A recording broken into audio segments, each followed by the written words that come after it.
الحمد لله نحمده ونستعينه ونستغفره ونؤمن به ونتوكل عليه ونعوذ بالله من شرور أنفسنا ومن سيئات أعمالنا من يهده الله فلا مضل له ومن يضلله فلا هادي له ونشهد أن لا إله إلا الله وحده لا شريك له ونشهد أن سيدنا وسندنا وحبيبنا ونبينا مولانا محمدا عبده ورسوله أرسله بالحق بشيرا ونذيرا وداعيا إلى الله بإذنه وسراجا منيرا وصلى الله على النبي وآله وأصحابه وبارك وسلم تسليما كثيرا كثيرا أما بعد فقد قال الله تبارك وتعالى في القرآن المجيد والفرقان الحميد أعوذ بالله من الشيطان الرجيم بسم الله الرحمن الرحيم إن عدة الشهور عند الله 12 شهرا في كتاب الله يوم خلق السماوات والأرض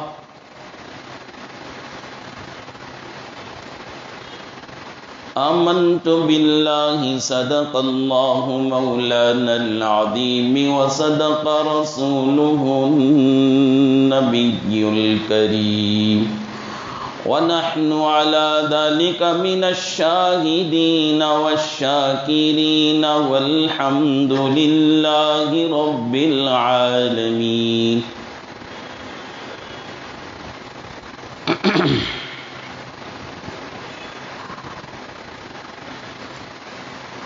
قابل احترام بزرگوں، قابل قدر ملت کے نوجوان بھائیوں، عزیز دوستو،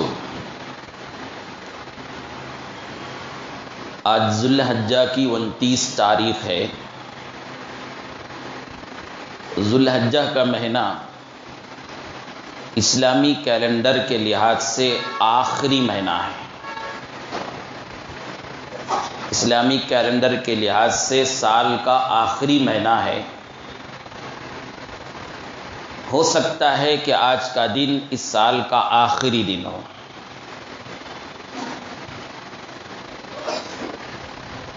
اس طرح ہماری زندگی سے ایک اور سال گزر گیا اور ہم موت سے، قبر سے اور حساب کے دن سے پہلے سے زیادہ قریب ہو گئے۔ روایتوں میں آتا ہے حاسبوا قبل ان تحاسبوا، حساب کے دن، حساب لیے جانے سے پہلے تم اپنا حساب کر لو۔ یہ گزرا ہوا سال کا ایک ایک لمحہ، گزری ہوئی زندگی کا ایک ایک لمحہ، اس کے بارے میں مجھے بھی اور آپ کو بھی حساب دینا ہے اللہ کی بارگاہ میں۔ ترمذی شریف کی روایت ہے، حضرت عبداللہ بن مسعود رضی اللہ عنہ روایت کرتے ہیں، سرور عالم صلی اللہ علیہ وآلہ وسلم نے فرمایا، لا تزال قدم ابن آدم یوم القیامہ من عند ربی حتی یسأل عن خمس عن عمرہ فیما افناہ وعن شبابہ فیما ابلاہ وعن مالہ من این اکتسبہ وفیما انفقہ وماذا عمل فیما علم او کما قال علیہ الصلاۃ والسلام۔ آپ صلی اللہ علیہ وسلم نے فرمایا کل قیامت کے دن ابن آدم کے قدم اس کے رب کے سامنے سے ہل بھی نہیں سکیں گے جب تک کہ اس سے 5 چیزوں کا سوال نہیں کیا جائے گا، جب تک کہ وہ 5 چیزوں کے بارے میں اللہ کی بارگاہ میں جواب نہیں دے دے گا۔ عمر کے بارے میں سوال ہوگا، اس عمر کو تم نے کہاں ختم کیا؟ جوانی کے بارے میں سوال ہوگا، جوانی کو تم نے کہاں ختم کیا؟ مال کے بارے میں سوال ہوگا، کہاں سے کمایا، کہاں خرچ کیا؟ علم کے بارے میں سوال ہوگا، اپنے علم کے مطابق کتنا اس پر عمل کیا؟ بہرحال ہمارا سال گزر گیا ہے۔ اب اس سلسلے میں مجھے بھی اور آپ کو بھی ذرا اپنا حساب لینا ہے، گزرا ہوا سال ہمارا کیسا گزرا ہے؟ کیا ہم پہلے سے زیادہ نیک ہوئے ہیں؟ کیا ہماری زندگی میں پہلے سے زیادہ نماز کی پابندیاں آئی ہیں؟ کیا ہم پہلے سے زیادہ تہجد گزار بنے ہیں؟ کیا ہم پہلے سے زیادہ صدقہ کرنے والے، محتاجوں، ضرورت مندوں، حاجت مندوں اور بھوکوں کو کھلانے پلانے والے بنے ہیں؟ یا ہم پہلے سے زیادہ گنہگار ہو گئے؟ پہلے سے زیادہ ہمارے اندر اللہ کی نافرمانیاں آ گئی ہیں؟ اس کا حساب ہم کو لینا ہوگا، ہم کو، کیونکہ اس کا حساب ہونے والا ہے۔ اب یہ کہ گزرے ہوئے سال میں ہم کو محسوس ہوا کہ فلاں دن، فلاں ہفتے، فلاں مہینے ہمارے گناہوں میں گزر گئے، نیک کام ہم نہیں کر سکے، تو ہم سے یہ تو نہیں ہو سکتا کہ گزرے ہوئے سال کے دنوں اور مہینوں کو واپس لایا جائے، کیونکہ گیا ہوا وقت پھر کبھی واپس نہیں آتا ہے، اتنا تو سب کو سمجھ میں آ گیا ہے۔ یہ تو ہم نہیں کر سکتے، البتہ ہمارے اختیار میں یہ ہے جو ہر انسان کر سکتا ہے کہ گزرے ہوئے سال میں، جن مہینوں میں، جن ہفتوں میں، جن گھنٹوں میں، جن منٹوں میں، جن گھڑیوں میں ہم سے گناہ ہوئے ہیں، جو نافرمانیاں ہم سے ہوئی ہیں، اس سے ہم توبہ کر سکتے ہیں، اللہ رب العالمین سے ہم مغفرت مانگ سکتے ہیں، اپنے گناہوں سے معافی چاہ سکتے ہیں، اور نیک اعمال کرنے کی برکت سے قرآن فرماتا ہے من عمل صالحا وعمل صالحا فاولئک یبدل اللہ سیئاتہم حسنات ومن تاب وآمن وعمل عملا صالحا فاولئک یبدل اللہ سیئاتہم حسنات۔ جو آدمی اپنے گناہوں سے توبہ کیا، اعمال صالحہ کیا، نیک عمل کیا، تو اللہ تعالیٰ گزرے ہوئی زندگی میں، گزرے ہوئے سال میں جو گناہ ہوئے تھے، ان گناہوں کے بدلے اللہ تعالیٰ نیکیاں لکھ دیں گے، گناہوں کو نیکیوں سے بدل دیں گے۔ یہ تو ہمارے اختیار میں ہے، اور وہ بھی کب تک اختیار ہے؟ جب تک کہ قبر کے گڑھے میں ہم گئے نہیں، تب تک۔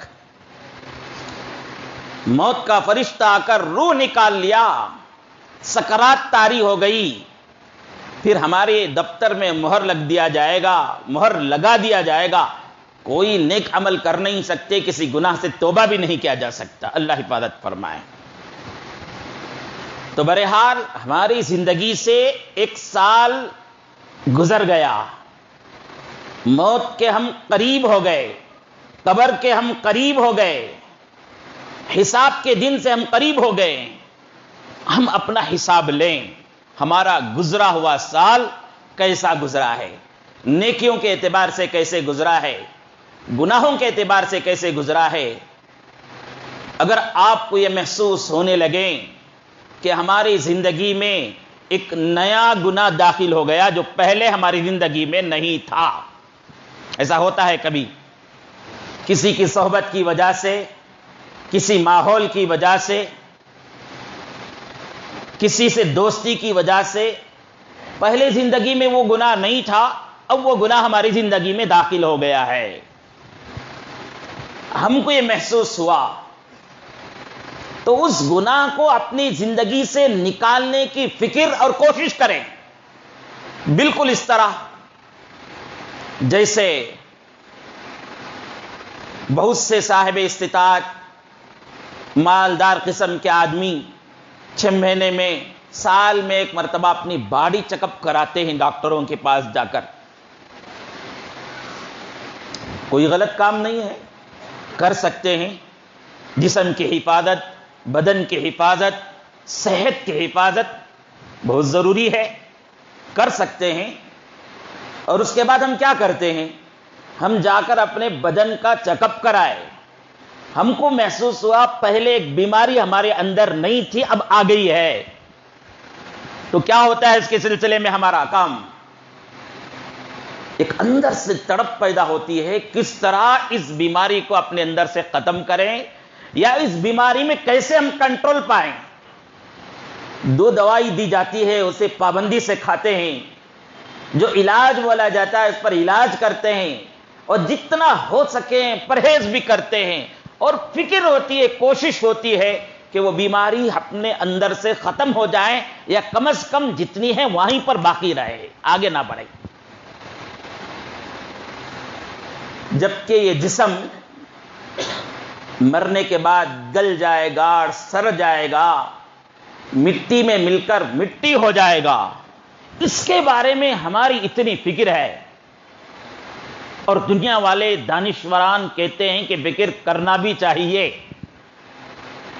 تو پھر وہ روح جس کو کبھی بھی موت نہیں ہے، روح کبھی بھی اسے موت نہیں ہے، زندے ہیں تو ہمارے ساتھ ہے، قبر میں ہیں تو ہمارے ساتھ ہے، عالم برزخ میں ہمارے ساتھ ہے، عالم محشر میں ہمارے ساتھ رہے گی، جنت میں ہمارے ساتھ رہے گی، اللہ نہ کریں اللہ نہ کریں جہنم میں جائیں گے تو وہاں بھی روح ساتھ رہے گی۔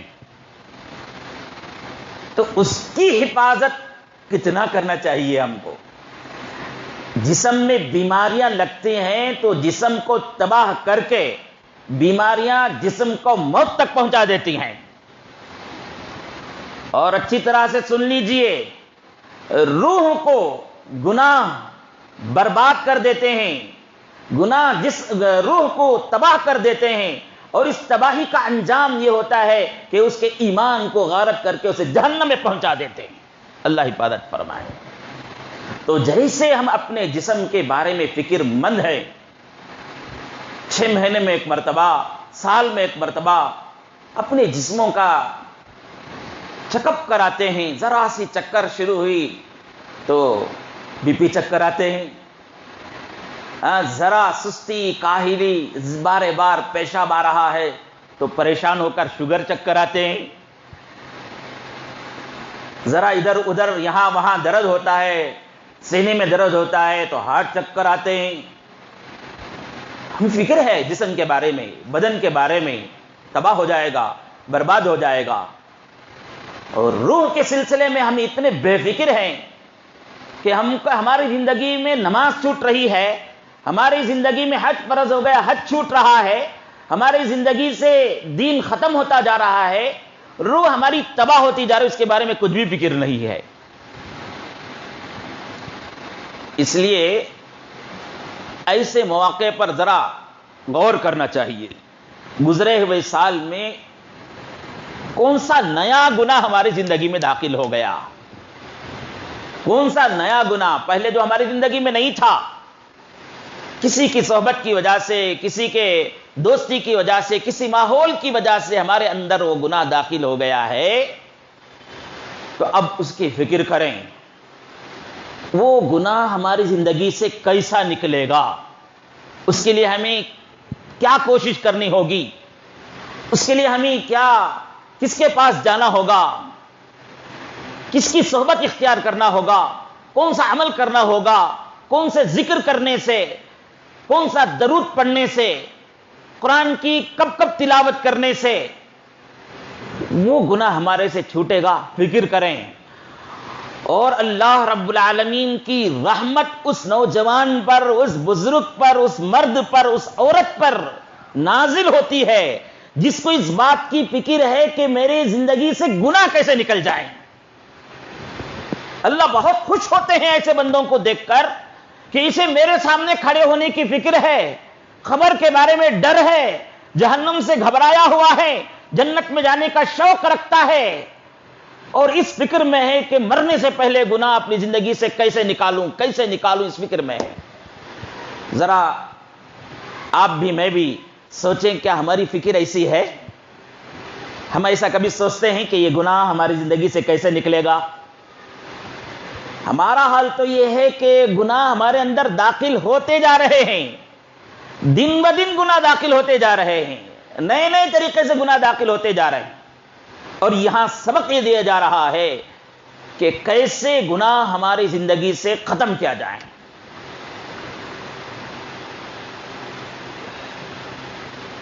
کسی اللہ والے کے پاس جانا ہے، بیعت ہونا ہے، ان کے ہدایت پر عمل کرنا ہے، اس سے ہمارے گناہ ہم سے چھوٹ رہے تو جائیں اللہ والوں کی خدمت میں۔ معلوم ہوا کہ فلاں وقت میں بیٹھ کر یہ ذکر کرنے سے، استغفار پڑھنے سے، استغفر اللہ کہنے سے زندگی سے گناہ نکلتے ہیں، تو پھر استغفر اللہ پڑھتے رہیں، گناہ اپنی زندگی سے نکالیں۔ تو بہرحال پہلی فکر یہ ہونی چاہیے کہ گزرے ہوئے سال میں کون سا گناہ ہمارے اندر داخل ہو گیا۔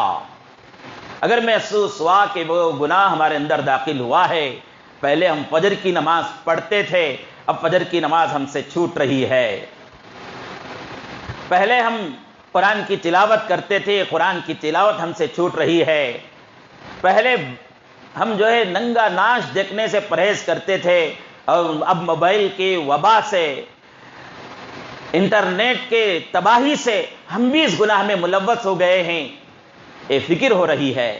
تو اس گناہ کو کیسے اپنی زندگی سے نکالیں، اس کے بارے میں فکر کریں، اور اس کے بعد توبہ کریں۔ جیسے نئی بیماری لگنے سے ڈاکٹر ان کو کہتا ہے کہ فلاں چیز سے پرہیز کرنا ہے، صبح میں یہ دوا کھانا ہے، شام میں یہ دوا کھانا ہے، رات میں یہ دوا کھانا ہے، اور اتنے دن تک کھانا ہے۔ تو جیسے اس کی پابندی کرتے ہیں، نئی بیماری جو بدن میں لگی ہے اسے ختم کرنے کی، ایسے ہی نیا گناہ جو زندگی میں آیا ہے اسے ختم کرنے سے صبح میں 100 مرتبہ استغفار، شام میں 100 مرتبہ استغفار، دن میں چلتے پھرتے کام کرتے کرتے استغفر اللہ پڑھتے رہیں گے تو انشاءاللہ یہ گناہ سے توبہ کرنے کی ہمیں توفیق مل جائے گی۔ اچھا غور کرنے سے معلوم ہوا کہ ہماری زندگی سے فلاں آدمی کی صحبت کی وجہ سے، فلاں آدمی کی واعظ و نصیحت کی وجہ سے، بار بار شوہر کا بیوی کو تاکید کرنے کی وجہ سے، یا بیوی کا بار بار شوہر کو یاد دلاتے رہنے کی وجہ سے، استاد کا شاگرد کو تنبیہ کرنے کی وجہ سے زندگی سے یہ گناہ نکل گیا ہے۔ کیا ہو گیا ہے؟ زندگی سے گناہ نکل گیا۔ پہلے گناہ ہماری زندگی میں تھا، اب وہ گناہ ہماری زندگی سے نکل گیا ہے، ہم کو یہ محسوس ہوا، تو اللہ کا بہت بڑا شکر ہے، بہت بڑی کامیابی ہے کہ زندگی سے گناہ ہمارا نکل گیا۔ اور یہ نکلتا کیسا ہے؟ فکر کرنے سے نکلتا ہے، کسی کی تاکید کرنے سے نکلتا ہے۔ میں نے جملہ کہہ دیا باتوں میں کہ بیوی شوہر کو یاد دلا رہی ہے، دیکھ رہی ہے بیوی شوہر سے گناہ ہو رہا ہے، معلوم ہے ہمارے کہنے پر وہ سنتے نہیں ہیں، لیکن پھر بھی بیوی بولنا نہ چھوڑیں، بیوی بولنا نہ چھوڑیں، ان کو تاکید کرتے رہیں۔ اب شوہر یہ دیکھ رہا ہے بیوی کے اندر یہ گناہ ہے، وہ نماز چھوڑ کر سوتی ہے، وہ فلاں سیریل دیکھتی ہے، معلوم ہے ہمارے کہنے کے باوجود وہ نہیں چھوڑے گی، وہ سنے گی نہیں، لیکن اس کا کام تو یہ ہے کہ بولیں. معلوم نہیں وہ بولنے کی وجہ سے اس بول میں کب اللہ تعالیٰ برکت دے دیں اور اس برکت کی وجہ سے وہ چھوڑ دیں. اس لیے بولنا نہ چھوڑیں.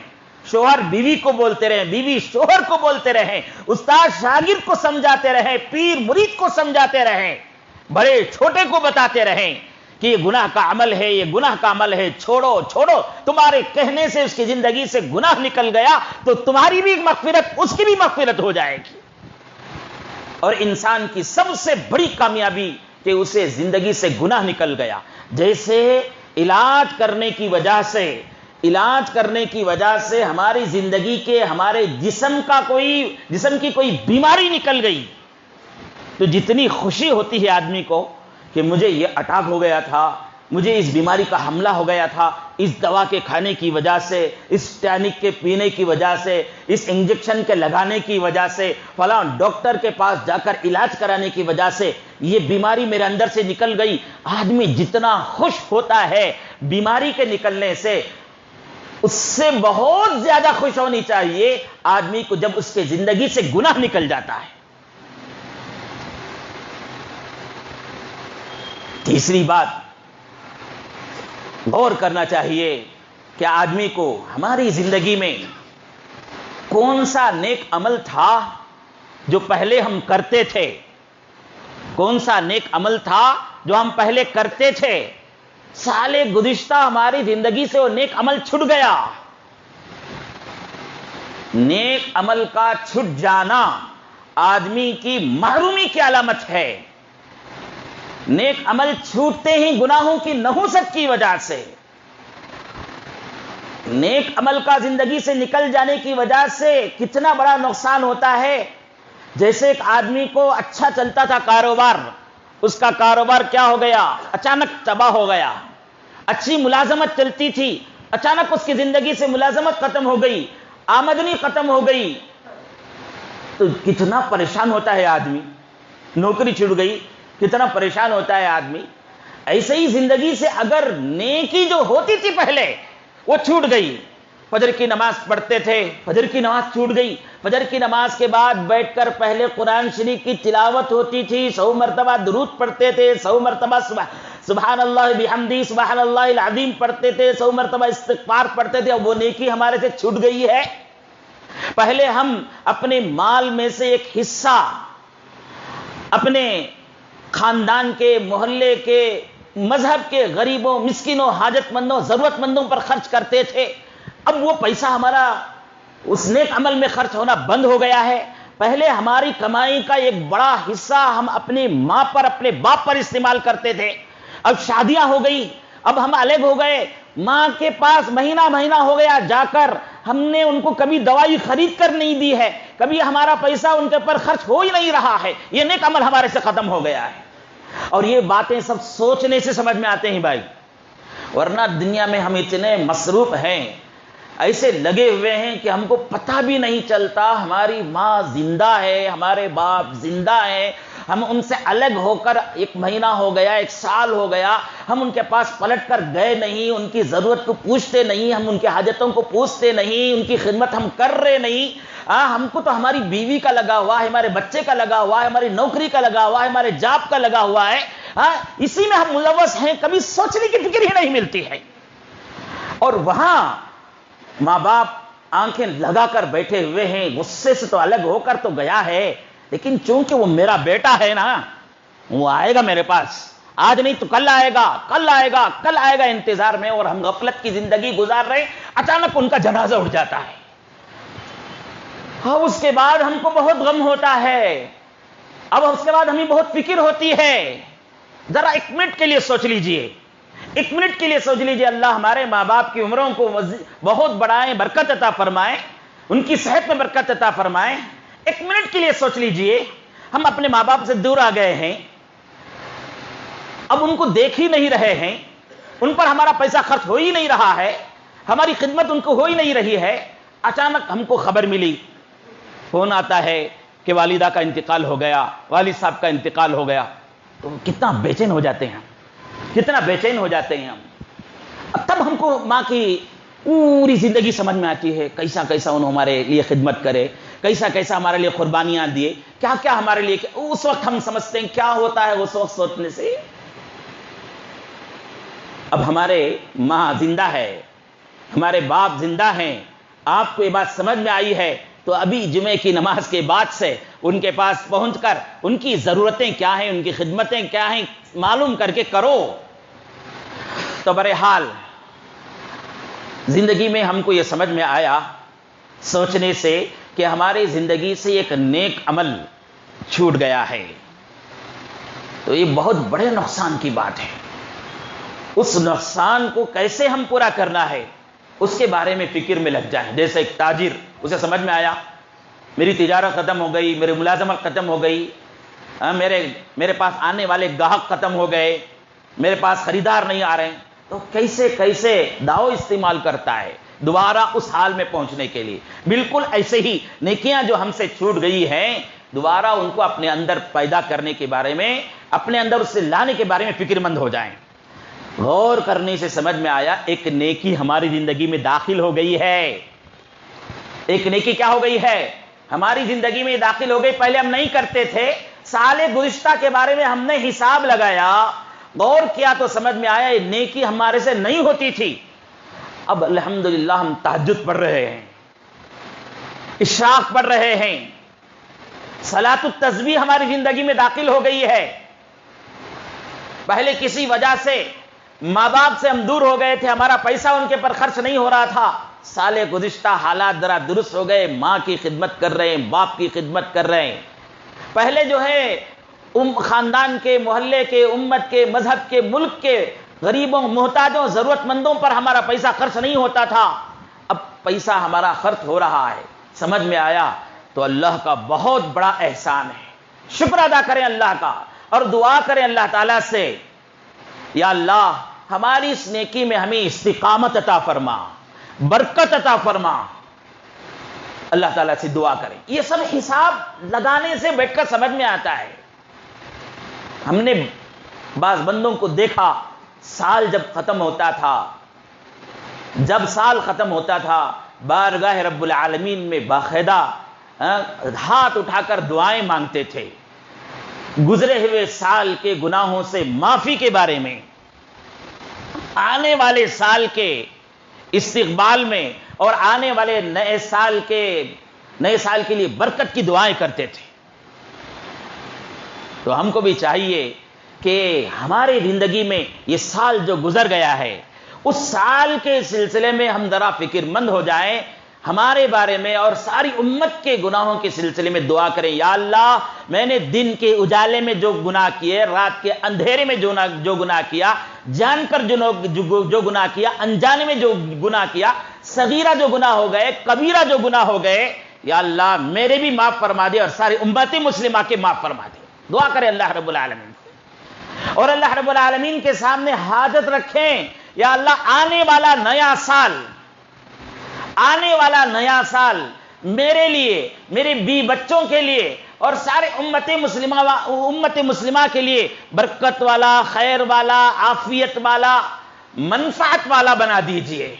ہر شر سے، ہر فتنے سے آنے والا سال ساری امت کے لیے محفوظ بنا دیجئے۔ اللہ تعالیٰ سے دعا کریں اور پلٹ کر دیکھیں گزرے ہوئے سال میں اللہ رب العالمین کی کیا کیا نعمتیں ہم پر نازل ہوئی تھی، کیا کیا نعمتیں ہم کو ملی تھی۔ غور کر کے دیکھیں ہماری بیوی بچوں پر کیا کیا نعمتیں اللہ تعالیٰ کی طرف سے نازل ہوئی تھی، اللہ تعالیٰ کی کن کن نعمتوں سے ہم نے فائدہ اٹھایا ہے۔ غور کریں، سمجھ میں آیا فلاں نعمت اللہ کی ملی تھی، فلاں نئی تجارت ہم کو لگی تھی، فلاں نئی ملازمت ہم کو لگی تھی، فلاں نیا نفع ہم کو حاصل ہوا تھا، فلاں نعمت سے ہم فائدہ اٹھا رہے ہیں، معلوم ہوا تو اللہ کا شکر ادا کریں، کیونکہ قرآن شریف فرماتا ہے لئن شکرتم لازیدنکم ولئن کفرتم ان عذابی لشدید، اگر تم نعمتوں میں شکر ادا کرو گے ہم ان نعمتوں میں اضافہ کریں گے۔ تو سال کے آخر میں غور کریں کون سی نعمتیں ہم گزشتہ سال ہمارے اوپر ہوئی ہے، جو نعمتیں دنیا کی ہیں اس کا بھی شکر ادا کریں، جو نعمتیں دین کے ہیں، اخروی ہیں، اس کا بھی شکر ادا کریں، اللہ تعالیٰ نعمتوں میں اضافہ کریں گے۔ اور غور کریں، سال گزشتہ گزرے ہوئے سال میں کون سا غم ہماری زندگی میں آیا، کون سی تکلیفیں ہماری زندگی میں آئے، کون سا نقصان ہماری زندگی میں آیا، کون سی پریشانی، کون سی مصیبت میں ہم پھنسے تھے، کیا کیا وبال ہمارے اوپر آیا تھا۔ غور کریں، سمجھ میں آیا کہ فلاں مصیبت ہم کو آئی تھی، فلاں غم ہم کو آیا تھا، فلاں پریشانی ہم کو آئی تھی، یہ محسوس ہوا، تو پھر اللہ رب العالمین سے ہاتھ جوڑ کر اخلاص کے ساتھ اللہ تعالیٰ سے کہے، یا اللہ گزرے ہوئے سال میں یہ مصیبتیں میری زندگی میں آئی تھی، آنے والے سال میں، آنے والی زندگی میں ان مصیبتوں سے، ان غم سے، ان پریشانیوں سے، ان تکلیفوں سے، ان نقصانات سے میرے اور میرے پوری بچوں کی، بیوی بچوں کے اور پوری امت کی حفاظت فرما۔ اللہ سے دعا کریں۔ اچھا یہ سب کب کرے گا بھائی آدمی؟ کب کرے گا؟ اس وقت ہی کرے گا جبکہ اسے معلوم ہو سال ختم ہو رہا ہے، نیا سال شروع ہو رہا ہے۔ ہم میں سے کتنے مسلمان ایسے ہیں جن کو چاند کی تاریخ کا علم ہی نہیں ہوتا؟ سن ہجری میں سے کون سی سن ہجری چل رہی پوچھوں تو 90% یا اس سے زیادہ لوگوں کو معلوم نہیں ہوگا۔ کون سی تاریخ ہے عربی اور چاند کی تاریخ ہم کو معلوم نہیں ہے، حالانکہ اس کا تذکرہ قرآن شریف میں ہے۔ اللہ تعالیٰ فرماتے ہیں ان عدت الشہور عند اللہ 12 شہرا فی کتاب اللہ یوم خلق السماوات والارض منها 4 حرم۔ مہینوں کا شمار اللہ رب العالمین کی بارگاہ میں، اللہ رب العالمین کے حساب میں 12 ہیں۔ محرم، صفر، ربیع الاول، ربیع الثانی، جمادی الاولی، جمادی الثانی، رجب، شعبان، رمضان، شوال، ذوالقعدہ، ذوالحجہ۔ یاد ہے آپ لوگوں میں سے 60 سال 70 سال ہو گئی بہت سے لوگوں کی، ان کو چاند کے مہینوں کی، قمری مہینوں کی تاریخ معلوم نہیں ہے، مہینے یاد نہیں ہے۔ وہ بولو جنوری سے لے کر دسمبر تک پھٹافٹ بولیں گے سب۔ قمری مہینے کتنے عام ہیں میں آپ کو بتاؤں؟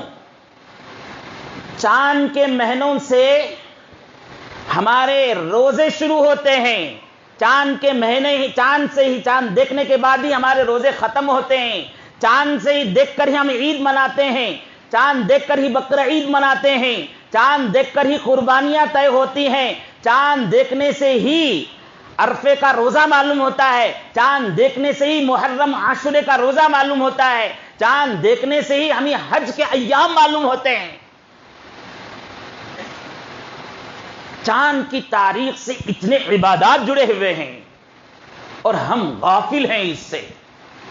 علماء مفسرین اس آیت کے ذیل میں ان عدت الشہور عند اللہ 12 شہرا کے ذیل میں بیان فرماتے ہیں امت مسلمہ پر فرض کفایہ ہے، امت مسلمہ پر فرض کفایہ ہے چاند کی تاریخ کو یاد رکھنا۔ فرض کفایہ کا مطلب کیا ہے؟ پوری امت میں سے کم از کم چند احباب ایسے ہونا چاہیے جو باقاعدہ چاند دیکھتے ہو، چاند دیکھ کر چاند کا حساب رکھتے ہو، چاند کی تاریخ یاد رکھتے ہو، چاند کے مہینے یاد رکھتے ہو، چاند سے جو سال ختم ہوتا ہے شروع ہوتا ہے اسے یاد رکھنے والے ہو۔ یہ فرض کفایہ ہے۔ اگر پوری امت اس کے حساب رکھنا چھوڑ دے گی تو سب کے سب گنہگار ہوں گے۔ کیوں نہ ہو کہ وہ فرض کفایہ کا فریضہ ادا کرنے والے میں اور آپ کیوں نہ ہو جائیں؟ ہم لوگ چاند کا حساب رکھیں، چاند کے مہینے جو ہیں اسے یاد رکھیں۔ بہت آسان طریقہ، انگریزی تاریخ تو الحمدللہ آپ کو دنیا کے جس چپے میں جائیں گے آپ کو اس کے حساب مل جائے گا۔ ایک آدمی کو پوچھے تو 100 آدمی بولیں گے یہ تاریخ ہے آج بول کے۔ چاند کی تاریخ یاد رکھنے والے کم ہیں، اس لیے ہم ہو جائیں اس کے لیے یاد رکھنے والے۔ ہماری گھڑیوں میں ملا لیں، ہمارے موبائل میں رکھ لیں چاند کی تاریخ کو۔ مہینے میں ایک مرتبہ آپ کاٹا بھرا کر چاند کی تاریخ رکھیں گے، یہ ایک دنیاوی کام معلوم ہوگا، لیکن فرض کفایہ ادا کرنے کی وجہ سے اس پر اجر ملے گا۔ رکھ لیجئے، تاریخ رکھ لیجئے، 29 تاریخ ہے ذوالحجہ کی آج۔ اپنے موبائل میں بھی رکھ لیجئے، اپنے گھڑی میں بھی رکھ لیجئے، اس طرح چاند کی تاریخ یاد رکھنے والے ہو جائیے، ہمارے بچوں کو بھی اس کی یاد دکھائیے۔ بہرحال میں عرض کر رہا تھا شروع میں، آج 29 ذی الحجہ ہے، ذی الحجہ کا مہینہ اسلامی کیلنڈر کے سال کے اعتبار سے آخری مہینہ ہے، اس اعتبار سے آج کا یہ دن ہمارا سال کا آخری دن ہو سکتا ہے۔ اس دن میں ہمیں حساب لگانا ہوگا، غور کرنا ہوگا، پہلے سے زیادہ ہم نیک ہوئے ہیں یا پہلے سے زیادہ ہم گنہگار ہو گئے۔ اس طرح ایک سال ہماری زندگی سے نکل گیا ہے، ہم قبر سے، ہم موت سے، حساب کے دن سے قریب ہو گئے۔ ذرا فکر مند ہو کر آخرت کے سلسلے میں تیاری شروع کر لیں۔ انشاءاللہ میں آئندہ جمعہ آپ کے سامنے عاشورے سے متعلق، محرم الحرام میں عاشورے کا روزہ ہوتا ہے، اس سلسلے میں اور عاشورے سے متعلق جو تاریخی باتیں انشاءاللہ میں آئندہ جمعہ آپ کے سامنے بیان کروں۔ اللہ رب العالمین مجھے اور آپ کو عمل کی توفیق نصیب فرمائے۔ آنے والا یا نیا سال اللہ تعالی ہم سب کے لیے برکت والا، خیر والا، عافیت والا بنائے۔ گزرے ہوئے سال میں، گزری ہوئی زندگی میں ہم سے جو گناہ ہو گئے، صغیرہ گناہ، کبیرہ گناہ، اللہ اسے معاف فرمائے۔ سبحان اللہ بحمدہ، سبحانک اللہم بحمدک، اشہد ان لا الہ الا انت، استغفرک و اتوب الیک۔